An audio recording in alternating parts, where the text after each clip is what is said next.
Podium Podcast. Lo mejor está por escuchar.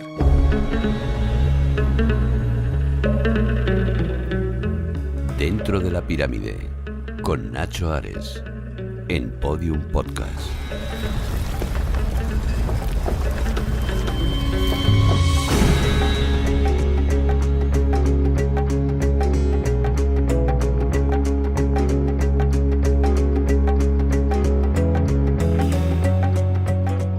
Bienvenidos a Dentro de la Pirámide. Abrimos la puerta de nuestro particular monumento para colocar un nuevo bloque con el que intentaremos ir aumentando en tamaño, en altura, en conocimiento, nuestra pasión como verdaderos egiptolocos por el mundo del antiguo Egipto.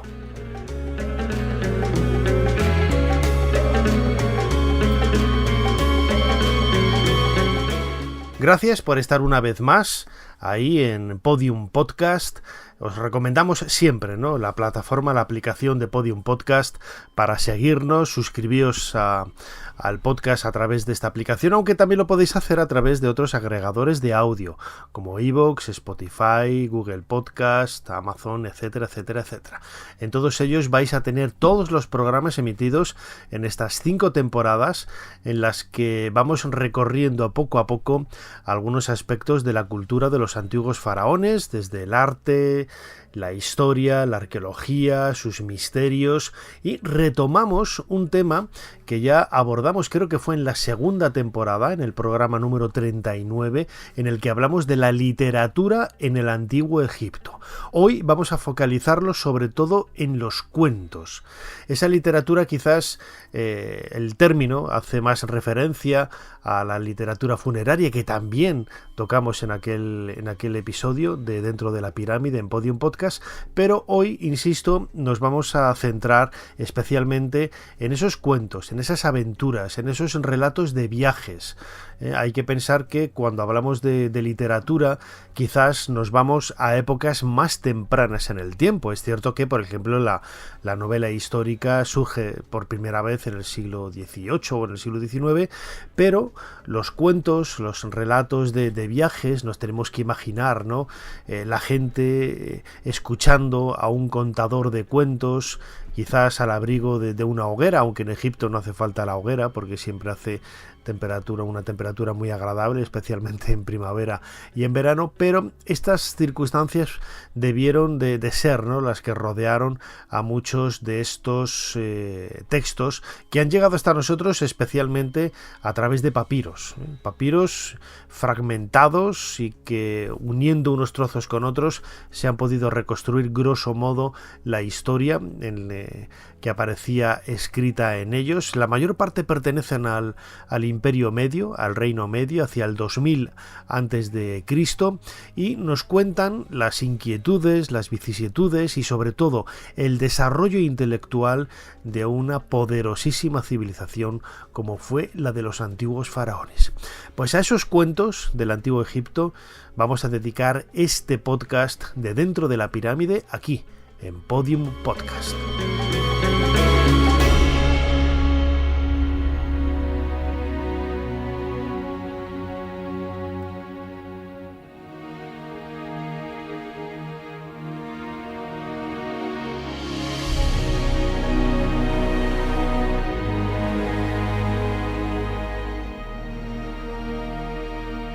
Hablar de literatura en el antiguo Egipto es hablar también de alguna forma de misterio, ¿no? Por desgracia no ha llegado hasta nosotros prácticamente ninguna biblioteca. Hay algún caso, ¿no?, de algún templo, sobre todo de época tardía o época tolemaica, pero en general el concepto que nosotros tenemos de biblioteca, de un lugar muy amplio, lleno de estanterías con libros, pues eso nos lo tenemos que quitar de la cabeza, ¿no?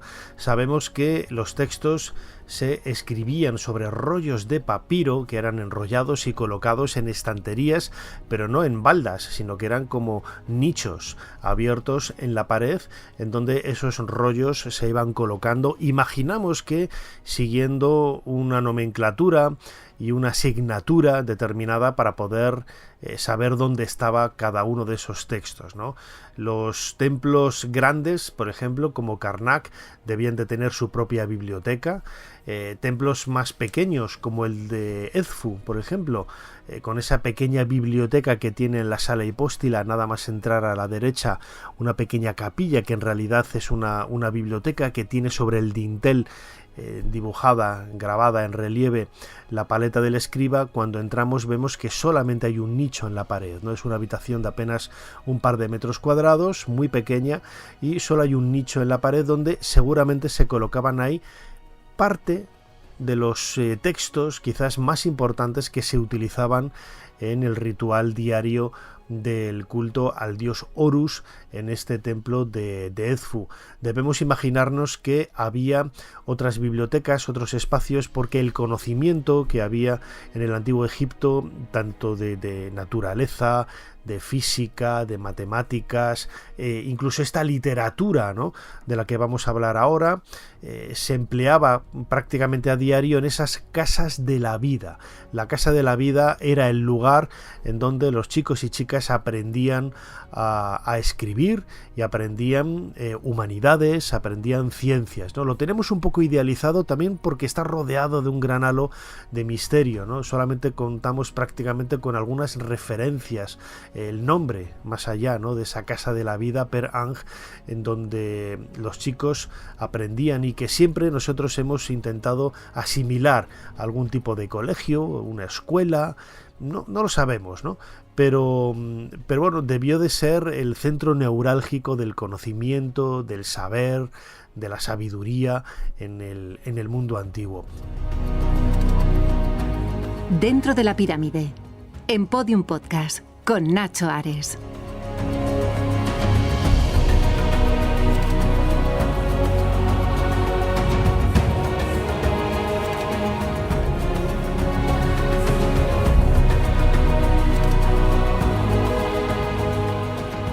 Hay una estela, la llamada estela de Neferhotep, encontrada en Abidos. Neferhotep fue un faraón de la 13ª dinastía, estamos hacia el 1700, grosso modo, antes de nuestra era.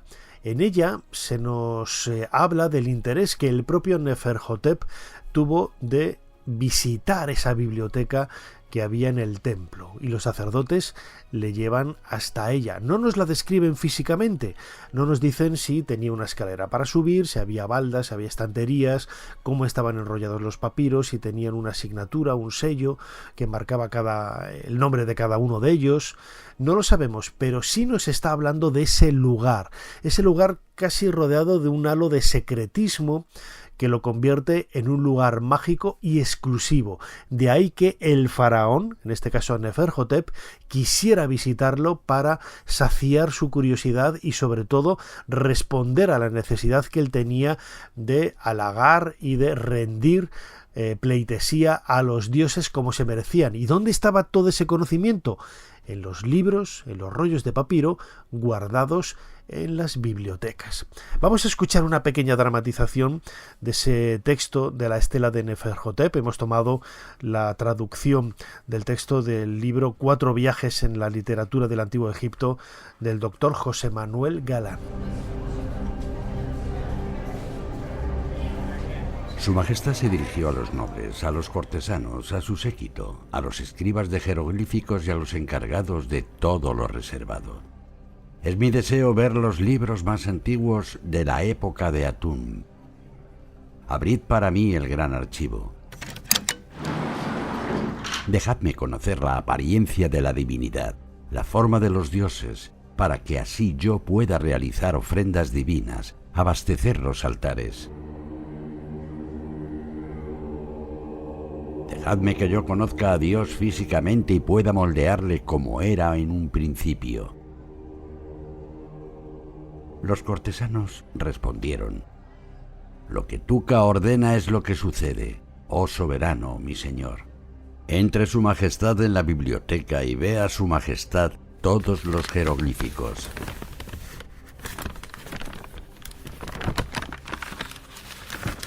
Fue su majestad a la biblioteca y cuando abrió los libros junto con los cortesanos, encontró los libros del templo de Osiris, el primero de Occidente, señor de Abidos. Su Majestad les dijo a los cortesanos: «Mi Majestad salvaguardará a mi padre Osiris, el primero de Occidente, señor de Abidos. Le moldearé junto a su Enéada como he observado en sus libros, con apariencia de rey de Egipto surgiendo del vientre de Nut».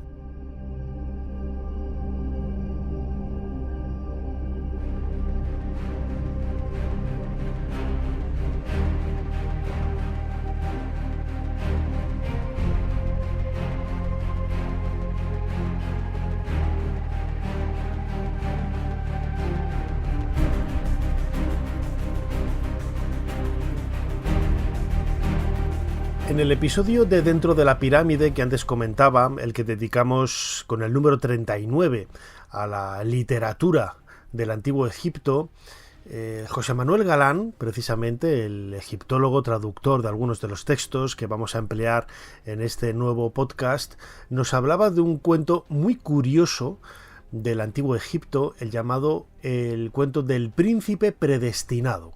Pertenece al Imperio Nuevo, el papiro Harris 500, es decir, estamos hacia el 1500, grosso modo, antes de Cristo, y se nos cuenta una historia que encaja perfectamente en ese relato, en ese desarrollo de arquetipos que el ser humano ha desarrollado a lo largo de miles de años y que encontramos paralelos en lugares diferentes del mundo sin que necesariamente podamos justificar o podamos demostrar que ha habido un contacto entre un pueblo y otro para conseguir alcanzar el mismo objetivo, ¿no? Algo parecido, por ejemplo, a la construcción de pirámides que podemos ver en América, que podemos ver en Asia, que podemos ver en Egipto, y aparentemente ninguno de estos pueblos ha tenido contacto entre sí, sobre todo porque hay un salto de tiempo increíble, ¿no? Decía ahora que este relato del príncipe predestinado es hacia el 1500 a.C., pero si viajamos al siglo de oro español, a la literatura del barroco, en el año 1631, Calderón de la Barca publica La vida es sueño. Y curiosamente, el trasfondo que hay detrás de esa historia es idéntico al que podemos ver en El príncipe predestinado. Este relato egipcio nos habla de un rey, de un faraón, que tiene un hijo, que las sacerdotisas de la diosa Hathor le predicen, le profetizan que morirá a causa de un perro, de un cocodrilo o de una serpiente. De esta manera, el faraón, para evitar que el sucesor al trono, porque era el único hijo que tenía, falleciera a causa de este destino, lo encierra, por así decirlo, en un rico palacio de piedra construido en el desierto. Esta historia que luego se desarrolla, como vamos a ver ahora en la dramatización que hemos realizado, y que nos hace ver que quizás la verdadera lucha del individuo es la lucha que tiene con su propio destino, es un relato que se repite en esta obra de Calderón de la Barca, La vida es sueño, como digo, publicada en el año 1635, en donde un rey con un hijo que tiene un destino fatal, se le predice que va a morir, y todos los actos, al encerrarlo, al evitar que contacte con unas personas u otras o haga esto o lo otro, en definitiva lo que hace es abocarlo hacia su propio destino. Precisamente como vamos a escuchar en la dramatización, el perro, que era uno de las posibles causantes, ¿no?, de la muerte de este príncipe, es finalmente quien se convierte en su mejor amigo, y él le reconoce que es su destino. Dicen que hubo un rey de Egipto al que no le había nacido hijo varón. Suplicó un hijo a los dioses de su entorno, y ellos ordenaron que a él le fuera nacido. Cuando estaba durmiendo con su mujer esa noche, se quedó embarazada. Ella completó los meses de gestación, y entonces nació un hijo varón. Vinieron las atorianas a determinarle el destino. Él morirá por un cocodrilo o por una serpiente o por un perro. Las personas que estaban junto al niño lo oyeron y se lo contaron a su majestad. Su majestad se puso entonces muy triste. Hizo que construyeran para él una casa de piedra en el desierto, equipada con gente y con todo lo apropiado de palacio, para que el niño no saliera de allí. Después de que el niño se hiciera mayor, se subió a la azotea y alcanzó a ver a un perro que iba detrás de un distinguido hombre andando por el camino. Le dijo al sirviente que estaba a su lado: «¿Qué es lo que camina detrás del hombre distinguido que viene por el camino?» «Es un perro. Haz que me traigan uno como ese». El sirviente fue a contárselo a su majestad, quien dijo: «Que le lleven un pequeño cachorro para que esté contento». Entonces le llevaron un perro. Transcurrió mucho tiempo y cuando el niño era ya un adulto, escribió a su padre diciendo: «¿A qué viene que yo permanezca así? Mira, estoy a merced del destino. Déjame que yo actúe según mi corazón y que Dios haga lo que esté en su corazón». Se le entregó un carro provisto de todo tipo de armas de combate y se dispuso de que un sirviente le siguiera como asistente. Se le llevó a la margen oriental y se le dijo: «Ve según quieras». Su perro iba con él. Viajaba por las colinas hacia el norte siguiendo a su corazón. Vivía de todo tipo de caza. Llegó hasta el gobernante de Najarina, quien no tenía hijos, a excepción de una joven muchacha. Se había construido para ella una casa, cuya ventana estaba elevada 70 codos del suelo. Él hizo traer a todos los hijos de todos los gobernantes de Siria y les dijo: «Quien alcance la ventana de mi hija, se casará con ella».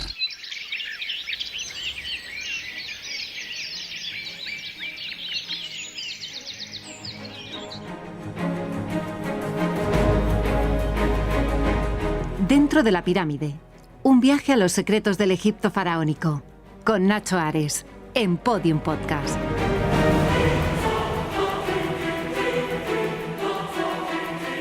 No es la primera vez que encontramos un paralelo de este tipo, ¿no? Me viene ahora a la cabeza, por ejemplo, la historia que relata Estrabón en su geografía, en su descripción de la meseta de Giza, hablando de las pirámides, cuando habla en concreto de la más pequeña de ellas, la del faraón Micerinos.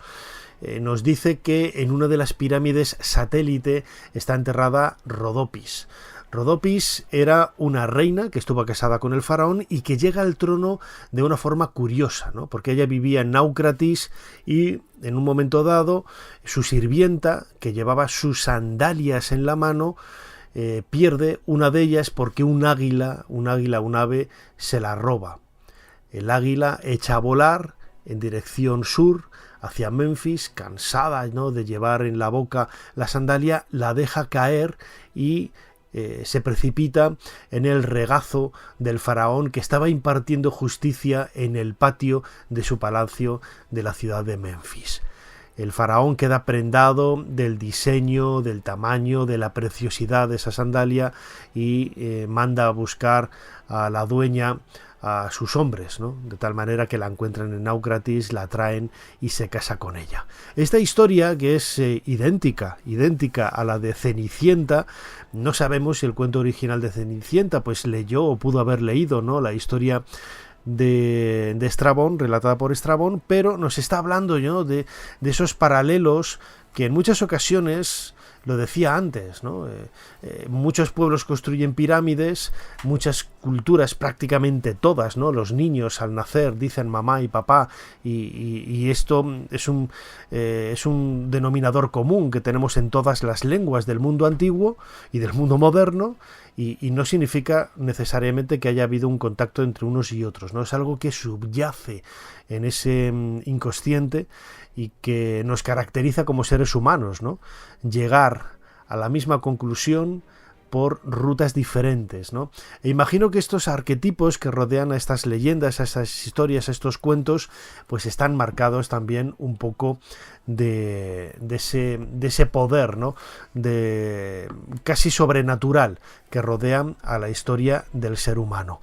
Precisamente el ser humano se ha caracterizado a lo largo de toda su existencia, desde que hay registros históricos, es decir, desde que pudo y tuvo la posibilidad de poner por escrito sus pensamientos, siempre se ha marcado quizás también como otro denominador común ese miedo, ese anhelo, esa incertidumbre que rodea al mundo de la muerte, ¿no? ¿Qué es lo que nos vamos a encontrar una vez que fallecemos, que morimos? No es literatura funeraria de lo que vamos a hablar ahora, no es una descripción mitológica de esas partes del más allá con una serie de ríos, de montañas, de lagos de fuego, la presencia de guardianes de puertas que te impiden el paso, como vemos en el libro de los muertos o en el libro de Amduat. No. El diálogo de un hombre con Subá es uno de los relatos de la literatura faraónica más extraordinarios, ¿no? Porque no solamente nos está hablando casi no es un libro de viajes, pero tiene ese concepto, ¿no? de enfrentarse a la muerte, y tiene un trasfondo filosófico enorme, ¿no? Esto es lo que lo caracteriza, ¿no? El texto original del diálogo de un hombre con Subá pertenece al Imperio Medio, estamos en la dinastía 12, pues más o menos hacia el año 1900 antes de Cristo, y el propio título, ¿no?, que se le ha dado, ¿no?, el diálogo de un hombre con su Ba. El Ba era uno de los lo vamos a escuchar ahora en la boca de Marina Escolano, esta egiptóloga de la Universidad de Liverpool. Nos va a explicar qué es el concepto del Ba, algo parecido, ¿no?, pero distante también a esa idea de alma que nosotros tenemos en la actualidad, y que ella dio a conocer hace un par de años. El texto se conserva principalmente en el Museo de Berlín, con el número de registro papiro 3024, pero los fragmentos que han aparecido en este Museo Bíblico de Mallorca aportan una información valiosísima para poder entender el contexto en el que se desarrolla ese diálogo entre un hombre y su Ba, y su alma, ¿no?, entre comillas, ¿no? El primer elemento es que el hombre reconoce que está enfermo, es decir, es una especie de diálogo entre la persona que está viendo cómo se acerca ese momento final de la muerte. Aparece también un detalle que era desconocido, una mujer llamada Anjet, que no aparecía en los fragmentos que se conservan en el papiro de Berlín. La historia es realmente sorprendente. Vamos a escuchar luego una dramatización de parte de ese diálogo del hombre desesperado, pero vamos a escuchar primero a Marina Escolano Poveda, profesora de egiptología en la Universidad de Liverpool, que ya ha estado en otras ocasiones aquí con nosotros en Dentro de la Pirámide, en Podium Podcast, y ella misma nos va a explicar cuál es el sentido que subyace por detrás de este sensacional descubrimiento y, sobre todo, el contexto que hay en esta nueva investigación que ha realizado sobre este papiro, sobre este cuento. Este texto se suele clasificar dentro de los llamados textos sapienciales, textos que hablan sobre el concepto del mundo y de distintos aspectos del individuo en el Antiguo Egipto. Es un texto que data del Reino Medio, de en torno a hace unos 4000 años. Es un texto muy, muy antiguo que está en los inicios de la literatura egipcia, y es un texto que tiene como motivo principal una conversación, un diálogo entre un hombre y uno de los aspectos de lo que considerábamos en el Antiguo Egipto como las partes del individuo, una de las partes de la personalidad, podríamos decir, para entenderlo en términos más actuales, que es el Ba. El Ba se traduce algunas veces como alma, pero no tenemos que entenderlo como ese concepto del alma que tenemos dentro del cristianismo, como oposición al cuerpo, sino como parte de una constelación de más elementos que componían al individuo. En esta conversación, este hombre habla con su Ba sobre la vida, sobre la muerte, y se encuentra en una situación que yo he descrito como una especie de coma, una experiencia cercana a la muerte, podríamos incluso describirlo, en que el hombre está entre la vida y la muerte. Entonces se cuestiona qué vale más, vivir en circunstancias adversas dentro de una enfermedad o si debe abandonarlo todo y morir. El hombre no tiene nombre, aparece designado simplemente como el hombre, lo cual nos pone en este ámbito filosófico de conceptos abstractos. Este hombre, al no ser nombrado como alguien en concreto, podría representar a cualquier hombre, podría representar al individuo egipcio en general. Y del mismo modo que para un lector moderno esto nos permite quizás identificarnos mejor con ese personaje y hacerlo nuestro, en tiempos antiguos es posible que también esto permitiese al individuo tener esa relación más directa con el texto, con la conversación que se está teniendo y ponerse en ese lugar.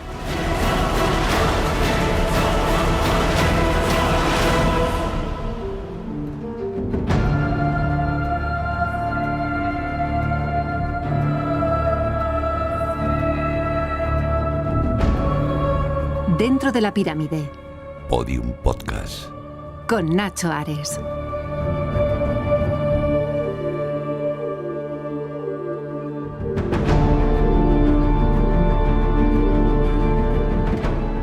El diálogo de un hombre con su va ha sido etiquetado como parte de un conjunto, de un grupo de relatos de literatura pesimista, ¿no? Ya sabemos el apego que tienen los egiptólogos, no solamente los egiptólogos, sino cualquier investigador, cualquier científico, a poner etiquetas absolutamente a todo, ¿no? Sí que es cierto que luego hay otros paralelos, ¿no? Y que se dan precisamente en épocas, en esos valles, en esos periodos intermedios de la historia de Egipto, en donde había cierta zozobra, en donde había ciertos obstáculos, ¿no? En la vida política, guerras, hambrunas, problemas en definitiva que hacían ver al individuo, al hombre y a la mujer, que la realidad cotidiana que tenía delante quizás no era todo lo boyante o todo lo ambiciosa que habían tenido hasta hacía pocas fechas, ¿no? Y de ahí, ¿no?, la idea de ese pesimismo. Es llamativo, por ejemplo, como vamos a escuchar ahora en esta dramatización que hemos preparado de un fragmentito breve de este diálogo de su hombre con su va, cómo el individuo interactúa, ¿no?, con ese alma, con ese espíritu, hablando, ¿no?, de cosas que a nosotros nos podrían sorprender, ¿no? Hay que meterse una vez más en la cabeza de los antiguos egipcios, ¿no?, y entender el mundo, la realidad, esa naturaleza del Nilo, de las orillas, de la montaña, oriente-occidente, donde sale el sol, donde se pone, todo ello justifica y todo ello da cierto sentido a las palabras, ¿no? Se habla también, por ejemplo, de las pirámides como lugares de enterramiento, de tumbas, ¿no? Es algo que, una mención más, ¿no? Aparecen varias de ellas en la literatura, las admoniciones de Ipuwer, por ejemplo, que describe seguramente los problemas que hubo al final del Imperio Antiguo, la construcción de las pirámides y la llegada de ese primer periodo intermedio con una crisis extraordinaria, y donde se habla del asalto a tumbas, del asalto a pirámides, y que la gente que está enterrada en esas pirámides ha perdido todos sus tesoros, la momia, absolutamente todo.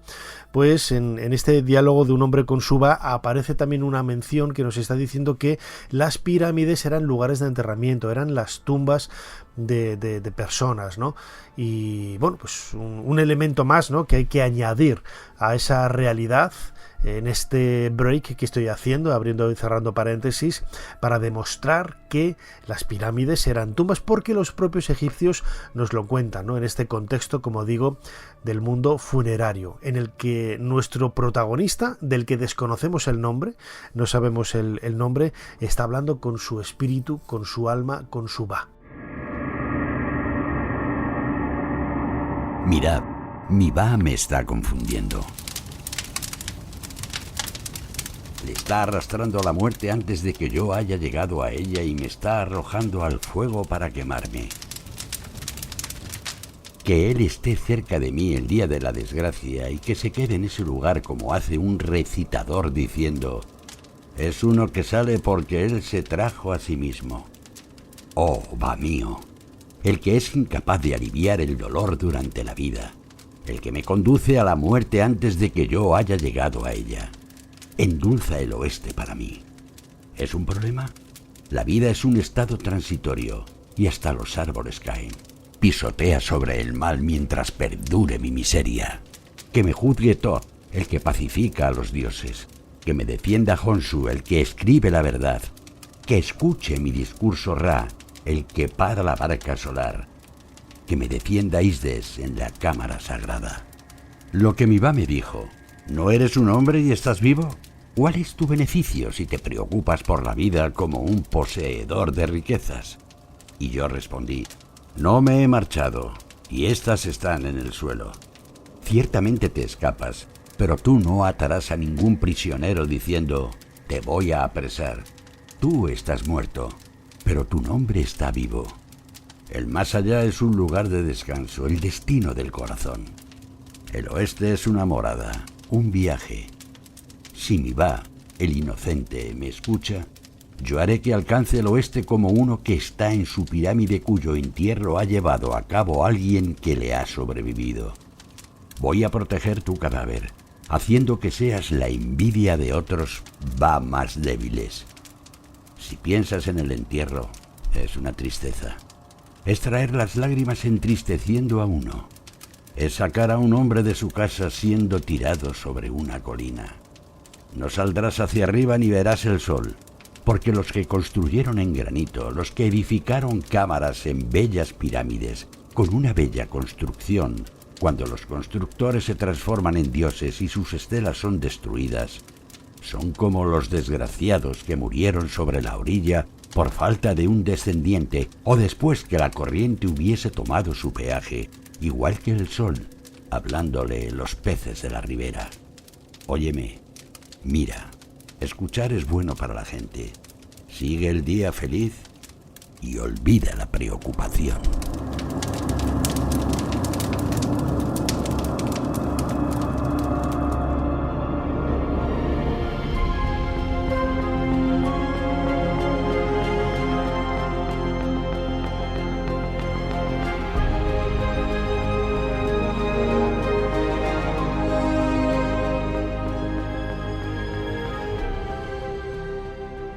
Para finalizar este nuevo episodio de Dentro de la Pirámide, tal y como habíamos comenzado con esa literatura de viajes, en el libro 4 viajes en la literatura del Antiguo Egipto, que es un libro que está agotadísimo, publicado por el CSIC, pero en la propia página del CSIC, del Consejo Superior de Investigaciones Científicas de España, os podéis descargar el PDF completo del libro con el desarrollo, ¿no?, de estos viajes. Está el cuento de Sinué, está el cuento del náufrago, está este viaje de Unamun, que es al que vamos a dedicar ahora los próximos minutos, y todos ellos con la edición del texto, la traducción, el contexto histórico, los comentarios, etcétera. Es muy, muy interesante, ¿no?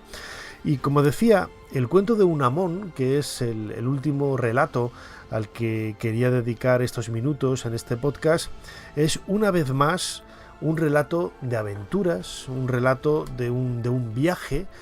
Y quizás los antiguos egipcios se caracterizaron, ¿no?, lo hemos dicho muchas veces, ¿no?, por ser un pueblo bastante estático, en el sentido de que no les gustaba viajar, no les gustaba moverse, no les gustaba ir más allá de la frontera de su aldea, de su pueblo. Es cierto que había personas que por sus cargos, bien en la administración o la gente del ejército, se movía, ¿no?, deambulaba incluso por el extranjero, por lugares de la franja siro-palestina, por el desierto líbico al oeste, o por Nubia, lo que es Sudán al sur, ¿no? Y quizás el éxito de esta literatura de viajes es que el resto de la población no solía moverse, es decir, el 99% de la población de Egipto no solía moverse del lugar en donde nacía.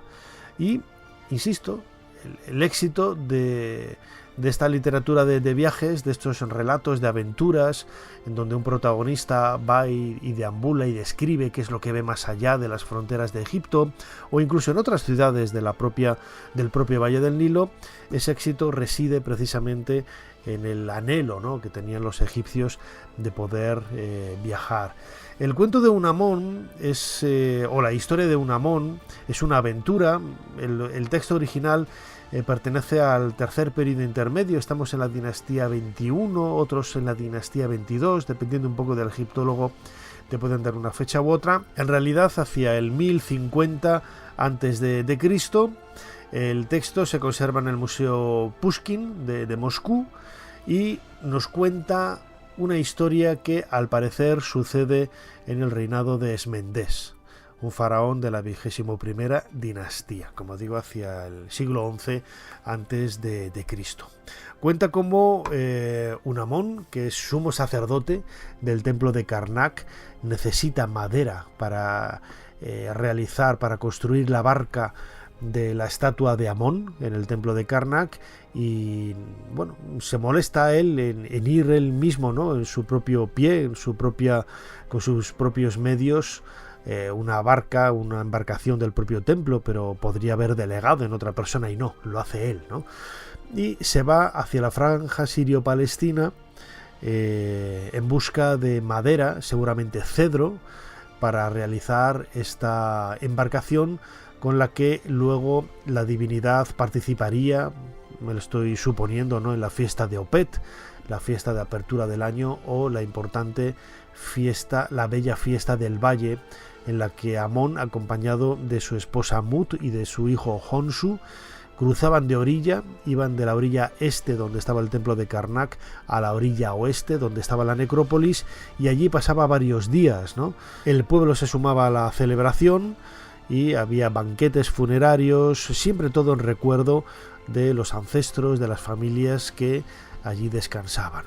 Este cuento de Unamón es uno de los más hermosos también, junto con el cuento del náufrago o el cuento de Sinué, que ya abordamos en el otro podcast de Dentro de la Pirámide. Recordad el programa número 39, creo que de la temporada número 2, y hemos reservado, ¿no?, para el final este gran relato casi épico, ¿no?, del viaje de Unamón. Sufre una serie de avatares, le roban el dinero, tiene que volver para ir a comprar madera, una aventura, ¿no?, que debía de ser algo común en la época, y que los egiptólogos en un principio lo tomaron como un hecho histórico, pero en realidad tiene muchos visos de ser un relato inventado, que no tiene credibilidad desde el punto de vista de que no está describiendo algo vivido en primera persona por el protagonista, pero sí que toma elementos históricos que ayudan a reconstruir cómo era aquel momento del reinado del faraón Esmendés, como decimos,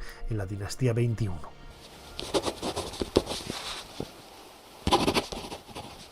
Año quinto, cuarto mes de la estación Semu, día 16. Día de partida de Unamón, veterano del portal del templo de Amón, señor de los tronos de las dos tierras, para traer la madera de la noble barca de Amón-Ra, rey de los dioses, que está en el río y que llamamos Amón-Userhat. El día de mi llegada a Tanis, donde residen Semendés y Tenetamón, les hice entrega de las cartas de Amón, rey de los dioses. Hicieron que les fueran leídas en su presencia y dijeron al unísono: «Lo haré, según la palabra de Amón, rey de los dioses y señor nuestro». Pasé en Tanis desde el cuarto mes de Semu hasta que Semendés y Tenetamón me enviaron con el capitán de navío Menjebet. Descendí hasta el mar de Siria en el primer mes de Semu, día 1. Llegué a Dor, una población de Cheker y Bidir. Su gobernador hizo que me fueran traídos 50 panes, una vasija de vino y una pierna de buey. Uno de los hombres de mi embarcación se fugó, robando una vasija de oro por valor de 5 deben, 4 vasijas de plata por valor de 20 deben y un saco de plata de 11 deben, llevándose un total de 5 deben de oro y 31 deben de plata. Cuando me levanté esa mañana, me dirigí hasta donde estaba el gobernador y le dije: «He sido robado en tu puerto. Tú eres el gobernador de esta tierra. Tú eres su juez. Busca mi dinero». El dinero le pertenecía a Amon-Ra, rey de los dioses, señor de las tierras, y a Sementés y a Erior, mi señor, y a los otros grandes de Egipto. Sería tuyo y de Uaret y de Mequemer, y de Chequerbal, el gobernador de Biblos. ¿Eres ignorante o demasiado listo? Mira, no veo el sentido de la reclamación que me has hecho. Si hubiera sido un ladrón que perteneciera a mi tierra quien hubiera bajado a tu barco y hubiera robado tu dinero, entonces yo te lo compensaría de mi almacén hasta que se descubriese quién fue tu ladrón. En cuanto al ladrón que te robó, él es tuyo, él pertenece a tu barco. Pasa algunos días aquí conmigo, yo le buscaré.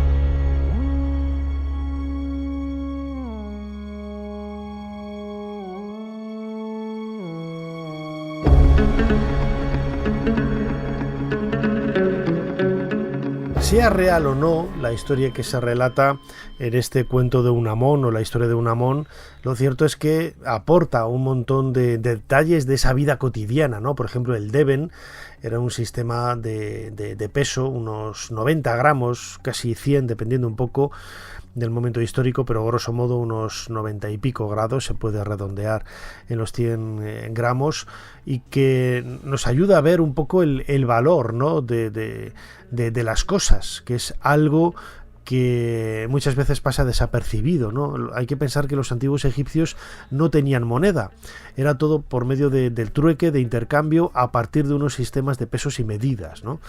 Y el relato de Unamón nos da muchas pistas sobre el valor que tenían los metales preciosos y qué es lo que se podía conseguir a cambio, ¿no? Como estas maderas, como digo, para hacer la barca del dios Amón en Karnak.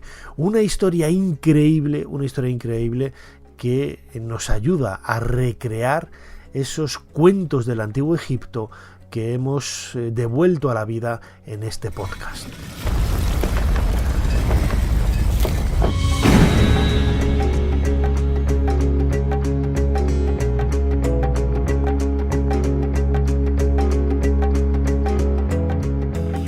Cerramos la puerta de nuestra pirámide, cerramos la puerta después de haber colocado un nuevo bloque en su interior. Ya son muchísimos bloques los que llevamos en estas 5 temporadas de Dentro de la Pirámide para hacer el monumento cada vez más grande. Recordad que tenemos en YouTube un canal homónimo, Dentro de la Pirámide, en donde todos los domingos a las 8 de la tarde, hora de Madrid, hablamos de temas en muchas ocasiones relacionados con los contenidos que aportamos aquí en Podium Podcast, en este podcast de audio, pero con imágenes, con otra perspectiva, ¿no? Combinando un poco la imagen y el sonido. Muchísimas gracias a todos por estar ahí, por habernos seguido una quincena más en este nuevo programa de Dentro de la Pirámide. Suscribíos al canal, suscribíos al podcast si no lo habéis hecho todavía, y nos seguimos escuchando aquí dentro de poco, Dentro de la Pirámide. Hasta pronto. Dentro de la Pirámide, con Nacho Ares, en Podium Podcast.